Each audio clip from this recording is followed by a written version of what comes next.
Hey guys, Ina Esco here. Happy New Year! And check it out, first podcast of 2019, and I am super excited. I have a very dope guest today. He's going to be talking to us about planning our new year. So, episode 50 kicks off with Mr. Kenneth Worles, and he is with 3i Creative Communications. Come on in.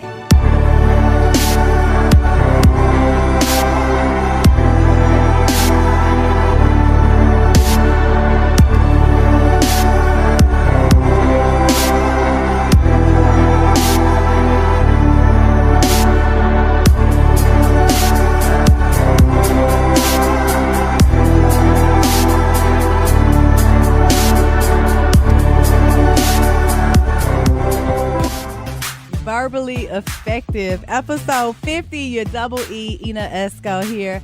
Happy New Year, ladies and gentlemen. We're kicking off 2019 with episode 50. And today I have with me Mr. Kenneth Worles. He is the president of 3i Creative Communications. What's up, Kenneth? What's going on? How you doing? I'm good. I'm blessed and highly favored. Yes. I'm so glad that you're here today because, I've been following you on social media for quite some time, and you do so much work. I want to say, creatively with the logos, the branding, the messaging on the political side. But what I did not know about you that my producer Sanaa kind of introduced me to was your successful planning side. Yeah. We dabble in some other areas outside of politics. So, and the success plan is one of my babies. So I'm really proud of that and the growth it's had over the past few years and what it on schedule to do in the future. So I'm excited. So, top of the year, everybody like new year, new me. Yeah, you hear some of the coin phrases a lot.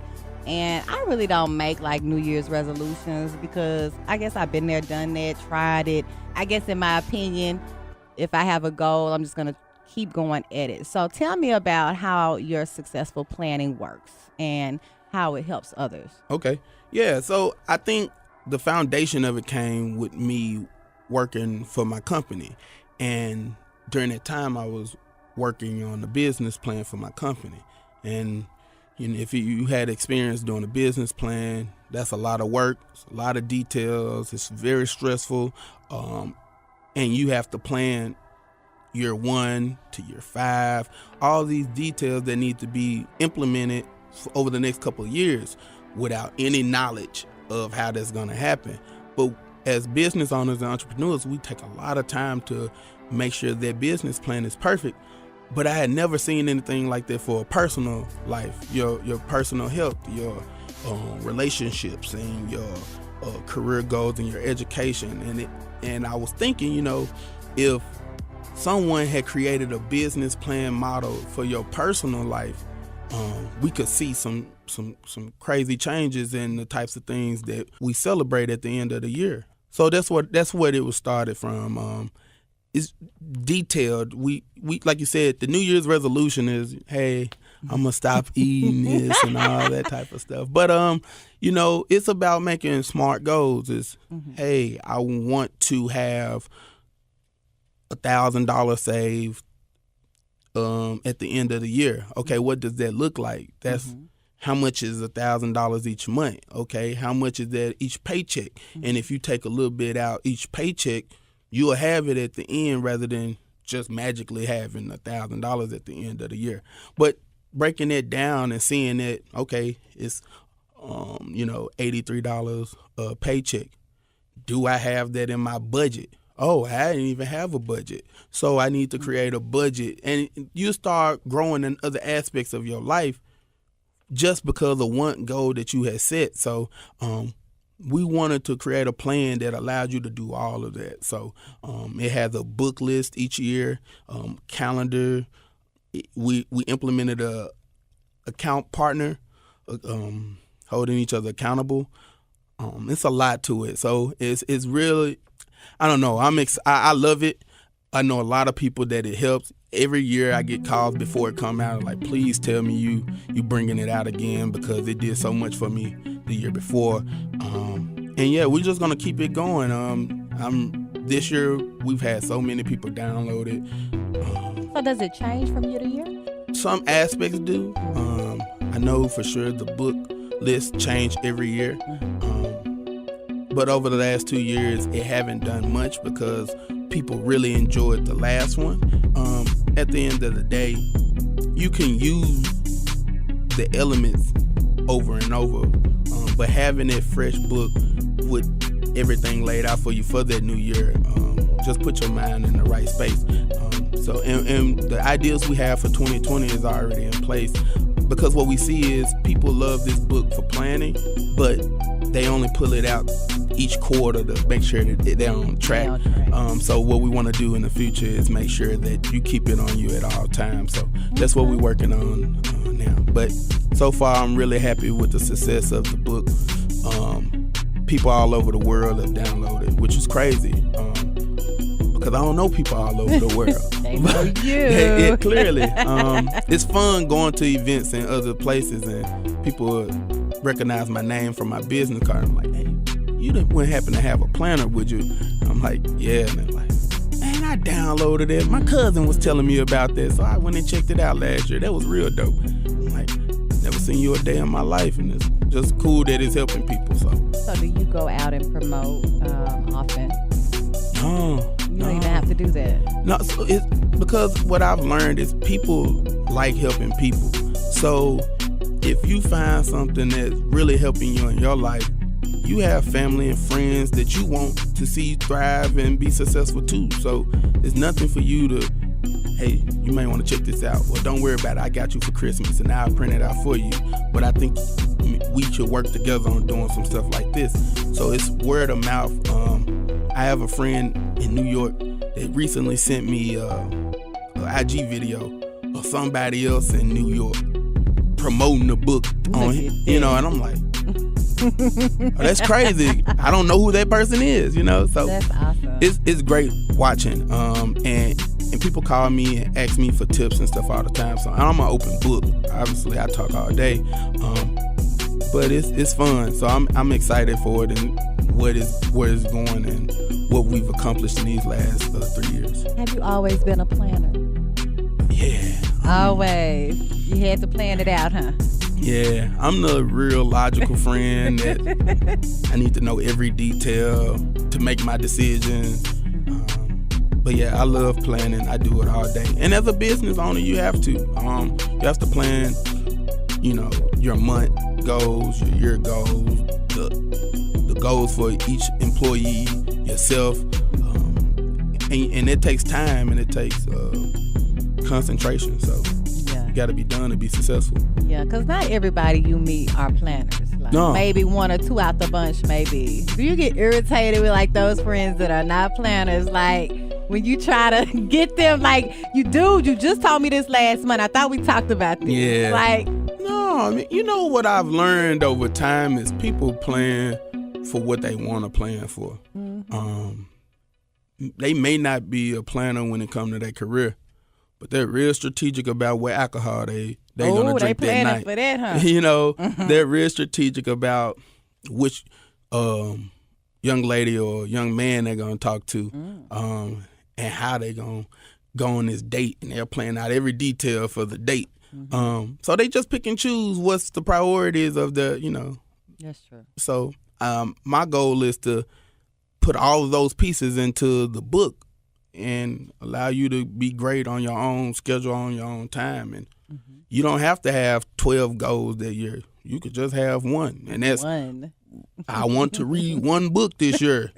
That's great because you didn't read none last year. So I'm proud of you. And I think that's great. And once we start, cheering people on for the growth and not holding them to other people's standards, we'll be in a great space.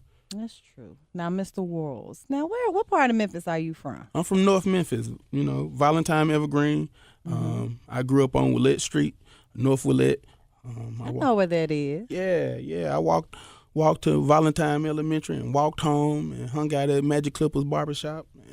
Oh. Had to walk to school at Snowden. So, yeah. And you graduated from which high school? Central, Z High School. Oh, Not any high school, Z High School. Look, Central. Okay. Now, I know that you attended MTSU. Yeah. How did you make that decision? You know, it was really simple. I knew nothing about Murfreesboro or MTSU, but once I looked at the demographics of the school, it was the exact same as U of M, just not at home. So that was it. I was like, okay, got some diversity, it got a lot of activities, and I don't have to be under my parents. I'm out. You know, growing up, I don't know, most people that I hung with, everybody was ready to get out of the city. So that was easy for me to get out of the city, but not too far that if I needed to come back, it'd be a hassle. So I made it because of that choice. And during that time, I was doing a lot of music, a lot of producing, and MTSU has one of the best recording industry programs in the country. So I wanted to be around that type of energy. So that was it. Okay, producing. So Yeah, what type of production work have you done? You know, this my area right here. Who you been producing for? What's going on? You know, I don't have big names, but I've done work with a lot of local artists in the city. So during that time, it was the Mac E's, it was the Lieutenant G's. Okay. It was, you know, the artists that was popping in the city, but everybody was still trying to get out. So yeah, I done some work. I was really good at what I was doing. It was work I loved doing. Do you still do some production work? Not necessarily. I do it as a hobby just to get my mind off politics and work and stuff like that. So, but for the most part, I'm just an enthusiast of music, a hip hop head, and just support people that's still currently in the business from a consulting standpoint. Okay. So when you were at MTSU, your senior year, did you know what you wanted to do? You knew you was getting into politics. Where was your mind at? Well, unlike a lot of my friends, it took me forever to graduate college. What's forever? What's forever? Yeah, like a lot of people think I'm younger. Well, I had 6 years. Okay. But it happens like sometimes. I was Mr. Popular type person. I was involved in everything, Greek life. I was in organizations. I was trying to be on the scenes a lot, traveling, road tripping around the state. Doing your thing. Man, I had a ball in school. But I was messing up in school, messing up in my classwork. But by the time, I guess, the real senior year came, and not the fourth year, I got kicked out of school. I was homeless.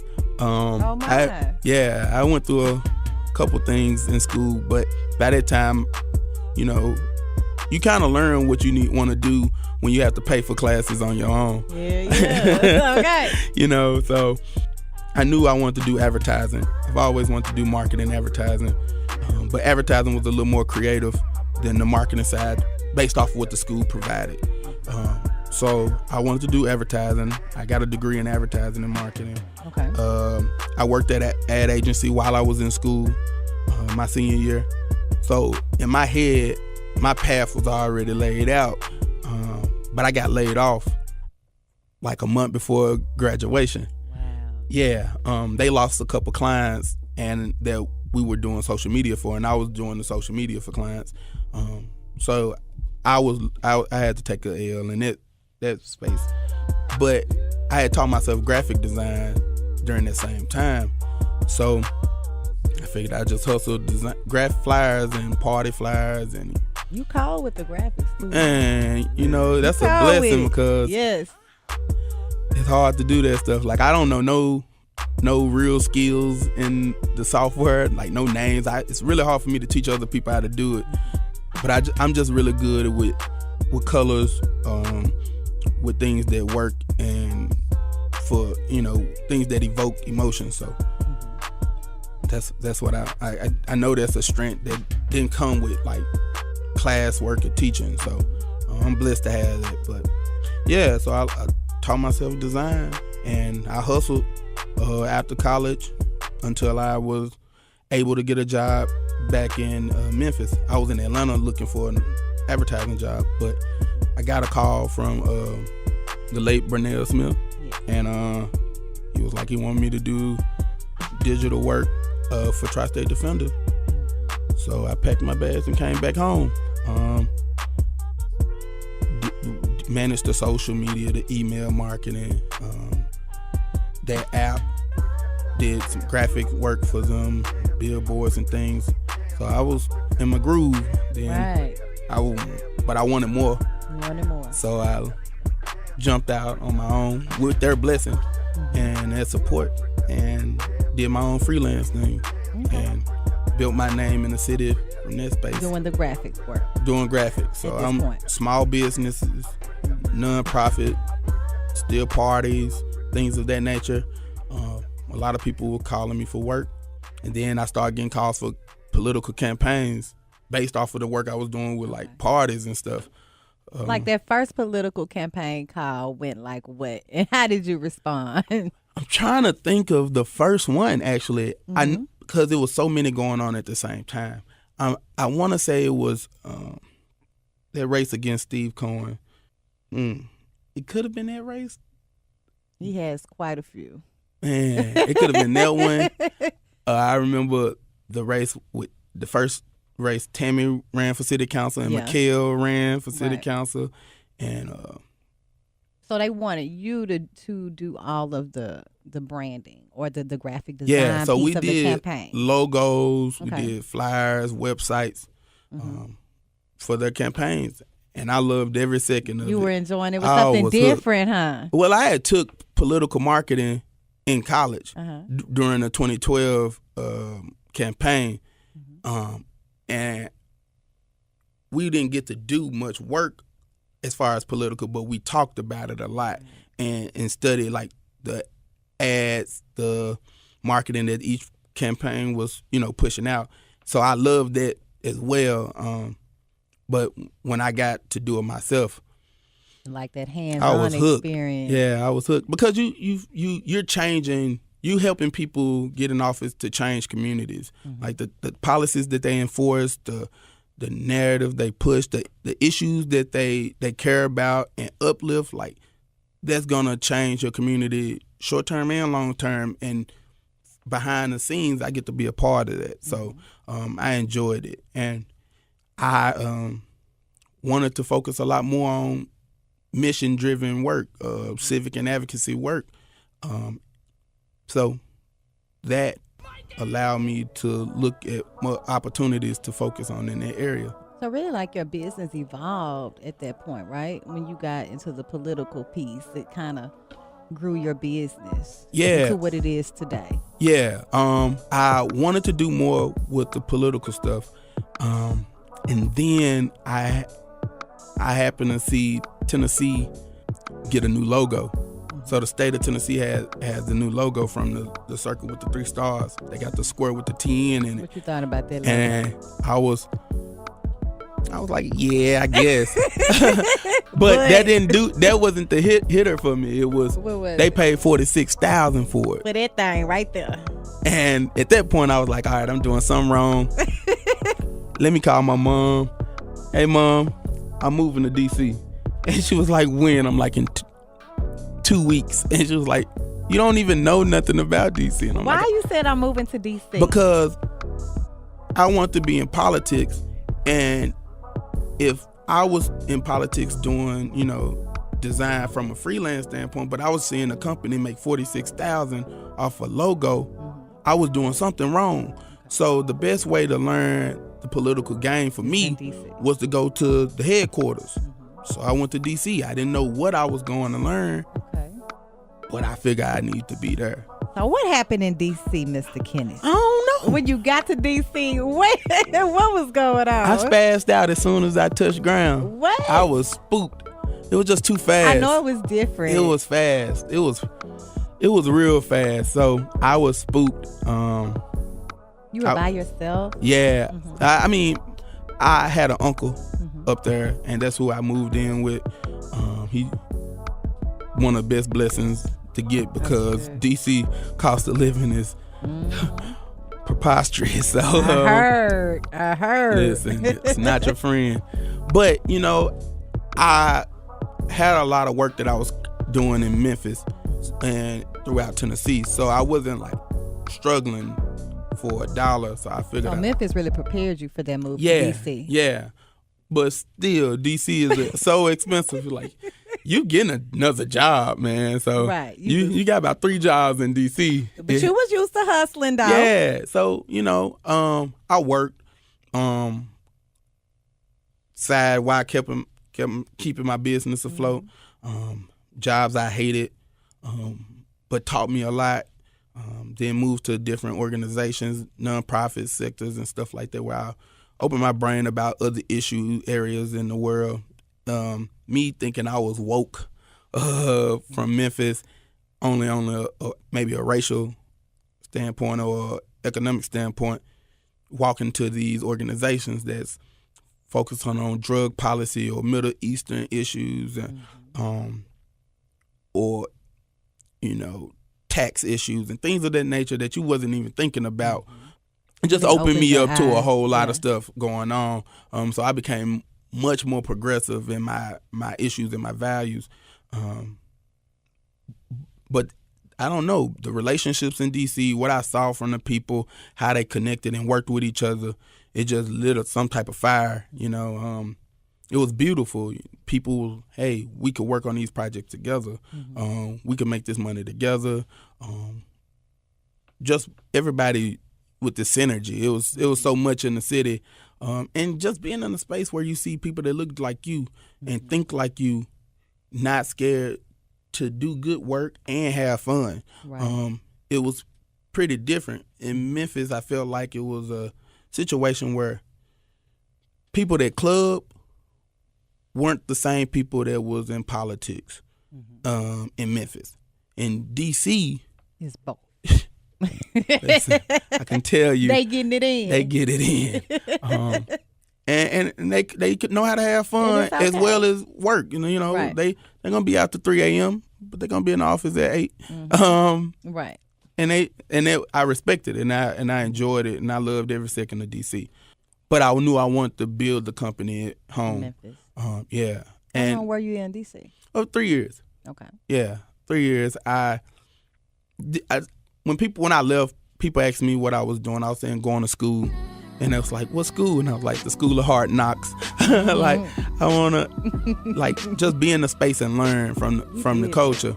So I didn't expect to be there very long anyway. So I was there for 3 years and soaked up everything and wanted to bring the knowledge back to Memphis and make sure other designers or creatives didn't have to leave a city to get that information. Right. Felt like it was a lack of mentorship. Everybody's protecting their throne here In Memphis. Yeah. So they can't give you the game because they just got their spot, or they need their spot. So, and I got it, but it wasn't helping. We can't talk about the talent leaving if we ain't gonna talk about the leadership not having people under them or providing those resources. So when you got back from DC to Memphis, so were you like gung ho and making a difference? Like, oh, I'm about to do A, B, C, D.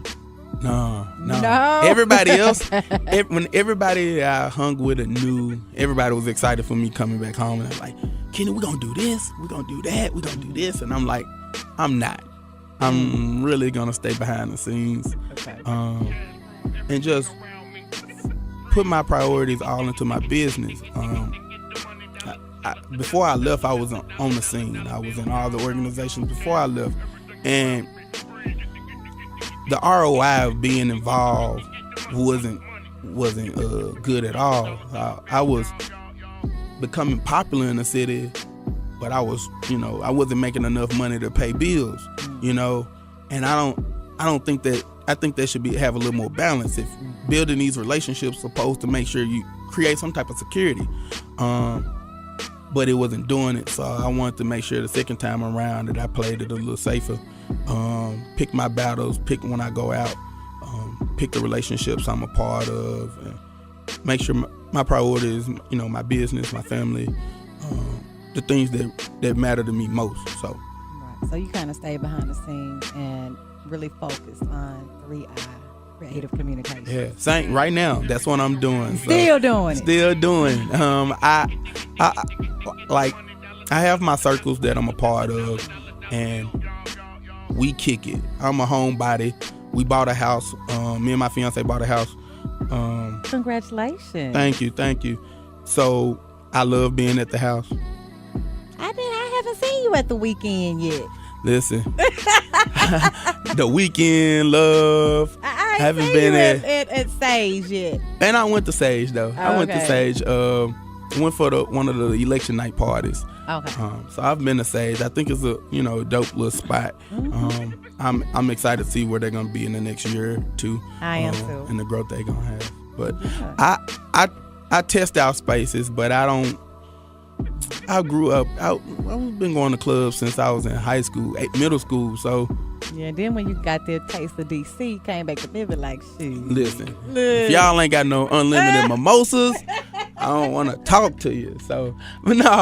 Wow. DC made me bougie. I see. Yeah, it made me real bougie.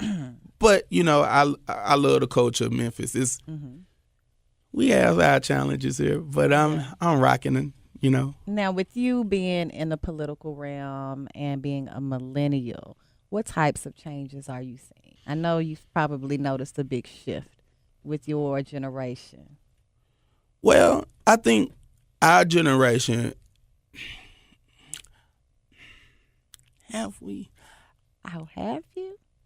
Here's my thing. I try to take a step back from a generational standpoint and say that every generation has some type of issue of their time that they fight really hard for, and it's a shift, right?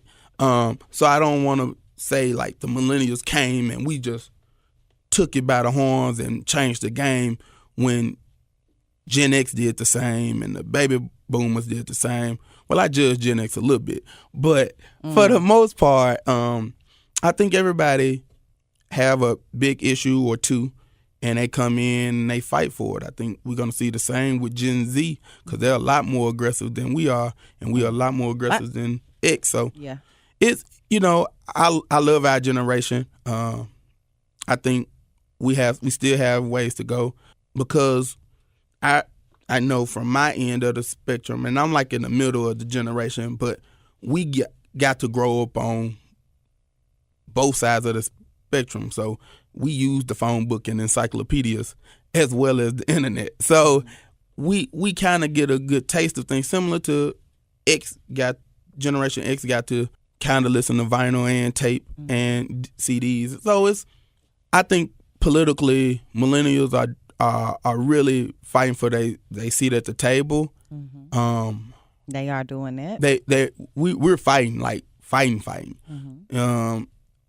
But also I think we're experiencing life at this time. So it's like be a part of it, learn, grow, recognize that there's issues, learn about all the issues, and when it's time to go fight, you fighting for everybody and not just your personal vendettas with society. You're making sure everybody wins. So that's what we're going through right now, and I love every bit of it. That's what I'm doing. So no complaints. Now tell me about 3I Creative Communications and some of the campaigns that you've assisted on, and exactly what services you provide for these campaigns. Yeah. So 3I Creative Communications is a millennial-led, minority-led communications firm, magnifying messages into movements. And that's what I believe we try to do. Communication firm that supports political campaigns, government agencies, nonprofit and advocacy organizations, and corporate social impact events, things of that nature. The three areas that we support in are design, public relations, and digital marketing, outreach. So we're very popular for our design work that we've done in the past. We're excited to be doing a lot more work in the digital space, social media space, advertising space. And we're really popular for the political work that we've done, what we've done over the past 2 years. We work with some big names locally, with the newly elected mayor, Mayor Lee Harris. We work with Tammy Sawyer, Mikhail Lowry, London Lamar. LLC. Yeah. Oh, I didn't know LLC. you worked with London too. Yeah. Okay. I worked with, we helped candidates, like 8 candidates win in the August election. Yeah. So do you think like the service that you provided for their campaigns was very instrumental in getting that message out here in the Memphis community? Because like those names you just mentioned, I mean, everybody was like so happy somebody's different in that position. Like finally, Yeah. I'll be real.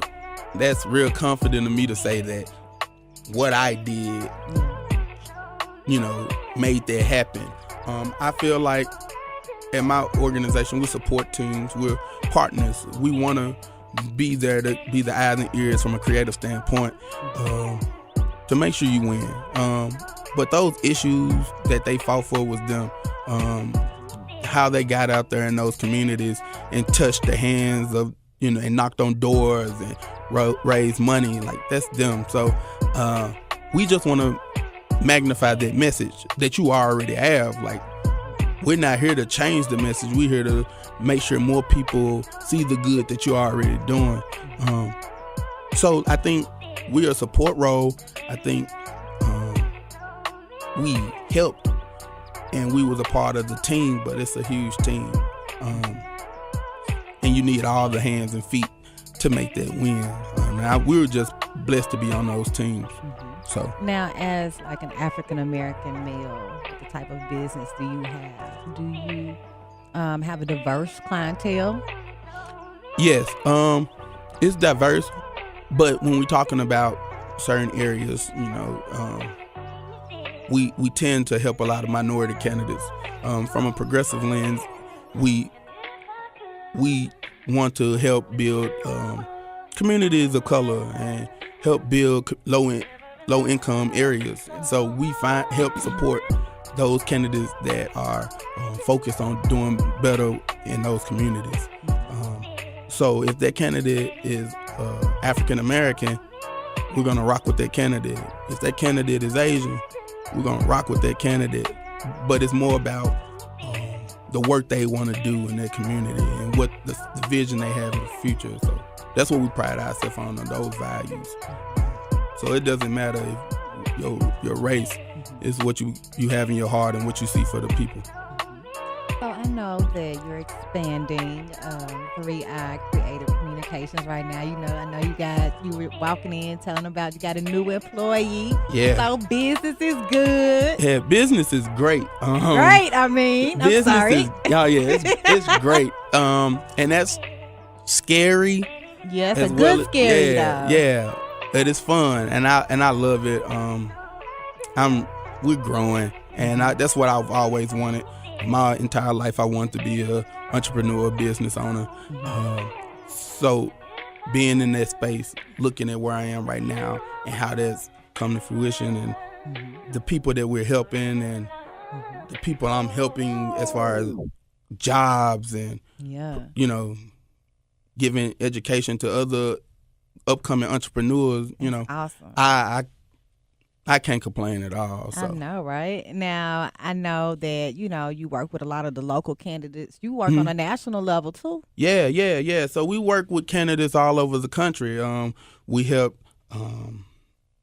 our biggest, most popular race at the moment is Congresswoman Maxine Waters. Hey. So we supported Auntie on her last race. Which was fun. We did the branding for her campaign. So if you saw her campaign logo, because she was really popping. Popping. Because like that's an 45 understatement. kept fooling with Auntie, and she just got more power recently. I know. So that's all he really did for her. Yeah. So I'm proud of the work we was able to do on that, because that was one of our first national races we were able to support. So I'm proud of that. We work with a lot of national PACs, political action committees, which this is a blessing as well. And we work with races in New Jersey, New York, Maryland. Where else have we worked?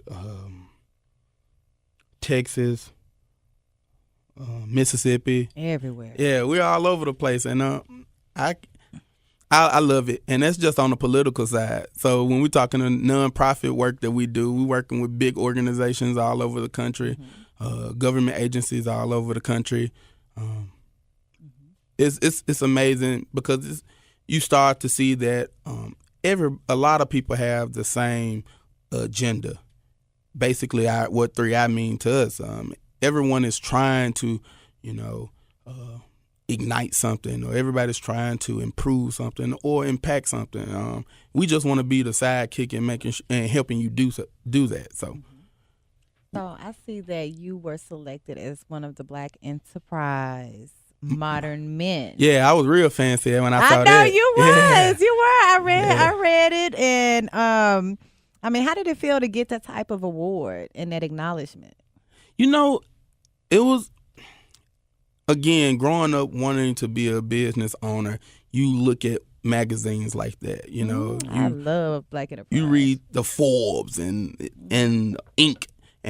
But Black Enterprise is a part of that list. That's us. It's us. That's our hierarchy. That's our Forbes. That's our business journal. So being recognized with 99 other men that's out here doing like crazy stuff was just fulfilling, and it let me know that I was on the right path. So I'm telling you, I was walking around like I was Diddy for about a week. Lil Diddy. Yeah, I was Diddy for a week when it came out. So now, you know what? One of the things that stuck out to me, they asked you, how do you prep for an important business meeting and or event? And you said, I have a 4-part prepping strategy: research, strategize, rehearse, pray, or meditate. It hasn't failed me yet. Is that still? Yeah, listen, I had to do a home. Actually, the app on the Apple Watch remind you to breathe. Do it. Man, it's the best app ever. So I do it. Like those questions, I read over them. I was walking around back and forth trying to answer them in my head on how I was going to say it. Oh my God. Obviously, none of the things that I said earlier today came out right now. So you're doing good. Well, I thank you. So, I definitely, I'm a planner. As much as I can. It's better to be prepared for something and not have it than get it and not be prepared. So exactly. Now, we've had politics has just been such a highlight this past year. What do you think at a local level is the outlook for Memphis politics and how it's going to affect your business? Well, I think Memphis politics is always evolving. We have newcomers in the game. A lot of newcomers right now. With fresh ideas and creative approach to make things happen in the city, and that's something we should be celebrating. And we have OGs in politics that have the knowledge and the experience to support those fresh ideas. So for me, I think Memphis is in a good space of embracing both cultures, and not using it to clash, but embracing it and coming together.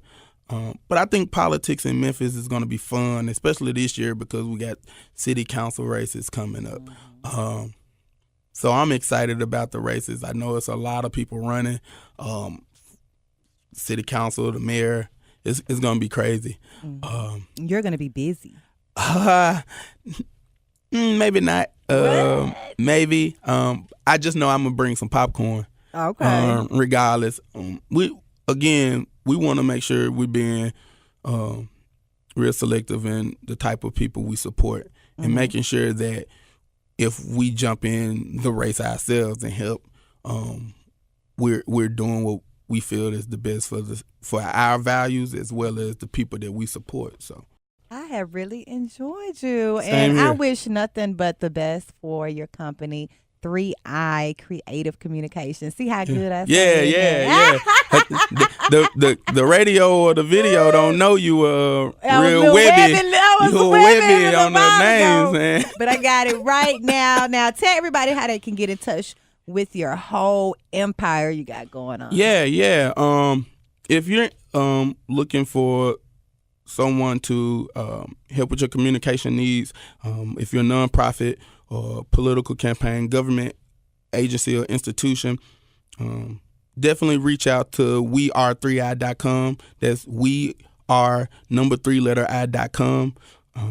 And my team of creative sidekicks would love to support. And if you're interested in improving your success rate and your goals this year, definitely stop by KennethWorlesJr.com and pick up the free 2019 success plan. Sign up. You're going to get emails throughout the year, reminders throughout the year, resources to help you make sure you implementing the strongest goals and holding yourself accountable. And we're doing this together. Success waiting on us. So that's about it for me. There we go, Kenneth Worles. Thank you so much for being my guest for Thank you. episode 50, kicking off 2019 on the Verbally Effective Pod.